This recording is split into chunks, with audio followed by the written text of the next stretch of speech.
नमस्कार। उम्मीद करता हूं सबके अच्छे होंगे। आज हम बात करेंगे साइमन कमीशन के बारे में। साइमन कमीशन के बारे में आप लोग जानते होंगे, लेकिन फिर भी आज हम इसे अच्छे से चर्चा कर लेते हैं। आप लोग पहले भी किताब पढ़ लिए होंगे, बहुत सारे वीडियोज भी देख लिए होंगे, और जो कॉलेज में स्टूडेंट होंगे वो तो बहुत सारे लेक्चरार भी सुन लिए होंगे। देखा जाए जो साइमन कमीशन है, भारत सरकार 1919 के अधिनियम में यह प्रावधान था कि 10 वर्ष बाद एक संवैधानिक आयोग की नियुक्ति की जाएगी जो इस बात की जांच करेगा कि यह अधिनियम कहां तक सफल रहा और भारत शासन, जो भारत सरकार उत्तरदायी शासन की दिशा में कहां तक जा सकता है। देखा जाए आयोग की नियुक्ति जो उस समय के ब्रिटेन के प्रधानमंत्री थे बाल्डविन के नेतृत्व में ब्रिटेन की तत्कालीन कंजर्वेटिव सरकार, जो कंजर्वेटिव सरकार ने समय से 2 वर्ष पहले ही कर दी थी, क्योंकि उन्हें यह आशंका थी उन लोगों को कि 1928 के जो चुनाव होने वाले थे, आम चुनाव में लेबर पार्टी जीतेगी और भारत समर्थक हैं वह सदस्यों का वैधानिक नियुक्ति कर दिया हो सकता है। तो इस हिसाब से देखा जाए जो साइमन कमीशन है, आप लोग इसे देखेंगे। और साइमन कमीशन में 8 नवंबर 1927 को जो भारत के राष्ट्र सचिव जी थे लॉर्ड बर्किनहेड द्वारा जॉन साइमन की अध्यक्षता में 7 सदस्य वाले साइमन कमीशन की नियुक्ति की गई थी। आप लोग जानते होंगे इनमें जो 7 लोग हैं, 7 लोगों में अगर हम बात करें तो आप लोग इसे देख पाएंगे। साइमन कमीशन तो थे ही, जो सर साइमन कमीशन जो था, देखा जाए जो साइमन तो था ही, साइमन का पूरा नाम जॉन साइमन था। सर जॉन साइमन के नाम से भी जाने जाते हैं, वो तो थे ही। और साथ में जो उनकी 6 टीम और थी, उनमें कौन कौन से थे आप लोग देख पाएंगे। Harry Levy Lawson, Donald Howard, John Lane Fox, Edward Cadogan, Clement Attlee और बर्नोन हार्टसोन। ये 6 लोग थे। जॉन साइमन के अलावा जो 6 लोग थे यह साइमन कमीशन के सदस्य थे। बाद में क्लीमेंट एटली भारत के आजादी के समय वहां के प्रधानमंत्री भी बनते हैं। कब किसका किस्मत खुल जाए कहा नहीं जा सकता। तो आप लोग इसे देख सकते हैं। साथ में देखा जाए 11 दिसंबर 1927 को इलाहाबाद में हुए सर्वदलीय सम्मेलन में साइमन कमीशन का बहिष्कार करने का निर्णय लिया गया था। साइमन कमीशन के बहिष्कार करने का निर्णय लिया गया था क्योंकि इसमें कोई भी भारतीय सदस्य मौजूद नहीं थे, किसी भी भारतीय को शामिल नहीं किया गया था। देखा जाए लेकिन बाद में जो दिल्ली में क्या होता है, दिसंबर 1927 में क्या होता है, मुस्लिम लीग के दिल्ली अधिवेशन में जिन्ना ने, जो मोहम्मद अली जिन्ना थे, जिन्ना ने 4 प्रस्ताव रखे जिन्हें भारत के संविधान के भावी मसौदे में शामिल करना चाहते थे। फिर दिसंबर 1927 के कांग्रेस के मद्रास अधिवेशन में दिल्ली प्रस्ताव को स्वीकार कर साइमन कमीशन का बहिष्कार करने का निर्णय लिया गया था। साइमन कमीशन का बहिष्कार करने का निर्णय लिया गया था इसमें दिसंबर 1927 में इलाहाबाद में सर्वदलीय सम्मेलन में साइमन कमीशन का बहिष्कार करने का निर्णय लिया गया। फिर दिसंबर 1927 मद्रास अधिवेशन में साइमन कमीशन का बहिष्कार प्रस्ताव को पारित किया गया था। आप लोग नोट कर लीजिएगा, एग्जाम में पूछा जा सकता है। तो दिसंबर 1927 को मद्रास अधिवेशन, कौन सा अधिवेशन था, कांग्रेस का मद्रास अधिवेशन में प्रस्ताव को पारित किया गया था, बहिष्कार प्रस्ताव को। साथ में अगर हम बात करें, बहुत सारी चीजें बोर्ड में ना आने की वजह से हम लोग नहीं लिख पाए हैं, तो देखा जाए तो तेज बहादुर सप्रू जी थे। तेज बहादुर सप्रू के लिबरल फेडरेशन, मुस्लिम लीग, किसान मजदूर पार्टी, हिंदू महासभा और जो थे फिक्की, साइमन कमीशन का बहिष्कार किया था। लेकिन बाद में जो थे क्या हुआ, जो बाद में जो मोहम्मद शफी के नेतृत्व में मुस्लिम लीग का एक गुट अलग हो जाता है। मुस्लिम लीग का एक गुट साइमन कमीशन का समर्थक बन गया था और मद्रास की जस्टिस पार्टी और पंजाब की यूनियनिस्ट पार्टी और भारत का समर्थन आयोग और यूनियनिस्ट पार्टी ने भी आयोग का समर्थन किया था। आप लोग इसे जानते होंगे। साथ में देखा जाए जो अयोध्या सिंह जी ने अपनी पुस्तक भारत की मुक्ति संग्राम में लिखा है कि लखनऊ की कैसर बाग में तालुकेदारों ने आयोग को दावत दी थी। बाद में डॉक्टर अंबेडकर जी के नेतृत्व में संचालित डिस्परेट क्लास फेडरेशन, जो डिस्परेट क्लास एसोसिएशन ने भी और हरिजनों के कुछ संगठनों ने साइमन कमीशन का समर्थन किया था। देखा जाए दोस्तों, सेंट्रल सिख संघ और इंडिया अछूत फेडरेशन ने भी आयोग का विरोध नहीं किया था।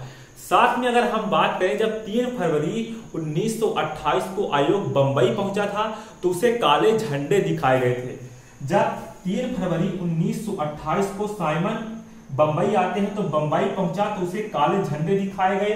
बंबई में हड़ताल हुआ था, मुंबई में हड़ताल हुआ था और साथ में साइमन गो बैक का नारा लगाया गया था। जो साइमन गो बैक का नारा किसने लगाया था? यूसुफ मेहर अली। आप लोग प्लीज इसे नोट कर लीजिए कृपया करके। यूसुफ मेहर अली ने साइमन गो बैक का नारा लगाया गया था, क्योंकि एग्जाम में पूछा जा सकता है। एक मेन फैक्ट क्या है आप लोग जानते होंगे साइमन कमीशन के बारे में। हमारे जो वीर सपूत लाला लाजपत राय थे, शेर पंजाब देखा जाए, लाला लाजपत राय जी को लाहौर में 31 अक्टूबर 1928 को लाला जी जब इसका विरोध करते हैं तो लाहौर में 31 अक्टूबर को उन पर लाठियों से प्रहार किया जाता है उनके सर पे, जिससे उनका बहुत सारा खून बह जाता है। और ठीक फिर लाला जी की मृत्यु कब हो जाती है? 17 नवंबर 1928 को लाला जी की मृत्यु हो जाती है। सैंडर्स ये सारे चाल करवाता है। तो जिसका बदला लेने के लिए हमारे चंद्रशेखर आजाद, भगत सिंह और शिवराम राजगुरु ने इसका बदला लिया और 17 नवंबर 1928 को सैंडर्स की हत्या कर दी जाती है तीनों के द्वारा एक प्लान के मुताबिक। तो देखा जाए यहां तक तो ठीक था। हमारे लाला लाजपत राय जी की मृत्यु हो जाती है, भारत के वीर सपूत, और उनकी मृत्यु में जो पंडित जवाहरलाल नेहरू ने उन्हें श्रद्धांजलि देते हुए कहा था, प्रिंस एमॉन्ग पीस मेकर्स कहा था। साथ में लाला लाजपत राय जी ने कहा था, मेरे ऊपर जो लाठियों के प्रहार किए गए हैं वही एक दिन ब्रिटिश साम्राज्य के ताबूत में आखिरी कील साबित होगा। इसमें भगत सिंह, चंद्रशेखर आजाद, सब राजगुरु लोगों ने भी इसका विरोध किया था साइमन कमीशन का, आप लोग जानते ही होंगे।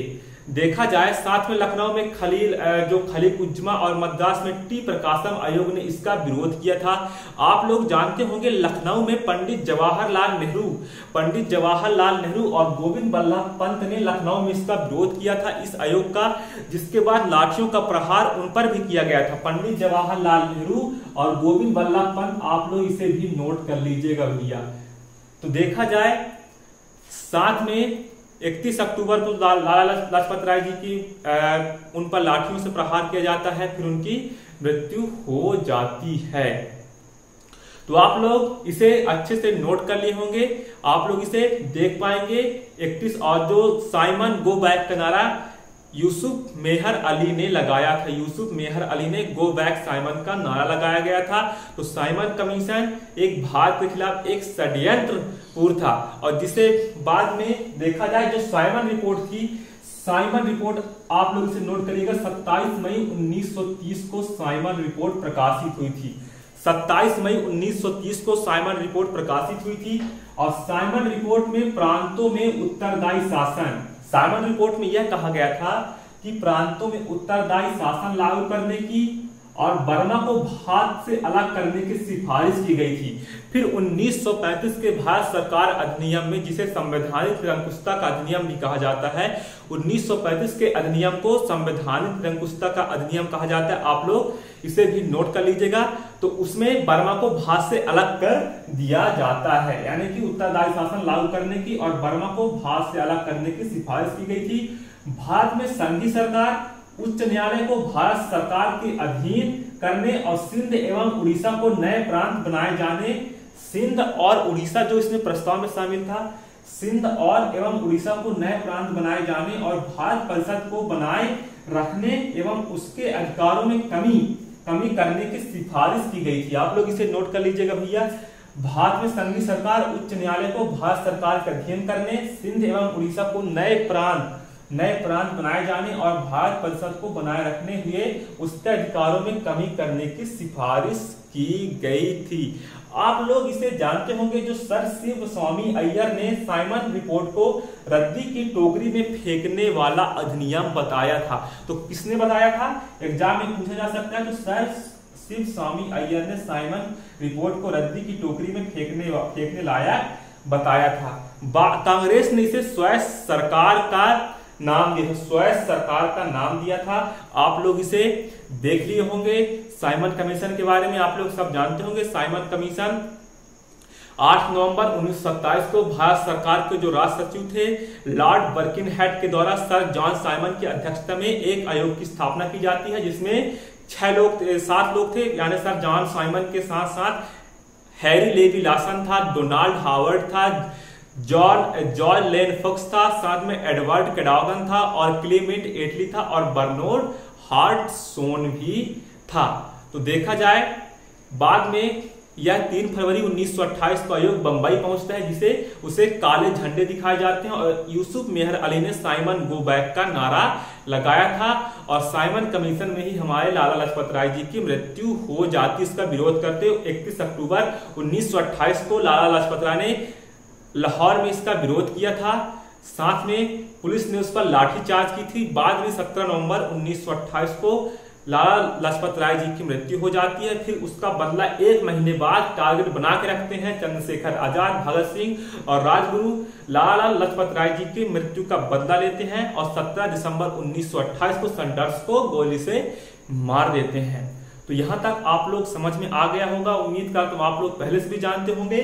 साथ में इसका जो साइमन रिपोर्ट आप लोग एक बार पढ़ लीजिएगा। साइमन रिपोर्ट 27 मई 1930 को प्रकाशित हुई थी। साइमन रिपोर्ट में प्रांतों में उत्तरदायी शासन लागू करने और बर्मा को भारत से अलग करने का सिफारिश किया गया था। यह निर्णय लिया गया था साइमन के कमीशन के नेतृत्व में कि इसे बर्मा को अलग कर दिया जाए और साथ में भारत में संघीय सरकार उच्च न्यायालय को भारत सरकार के अधीन करने की सिफारिश की गई थी और सिंध एवं उड़ीसा को नए प्रांत बनाए जाने और भारत परिषद को बनाए रखने हुए उसके अधिकारों में कमी करने की कोशिश की गई, सिफारिश की गई थी।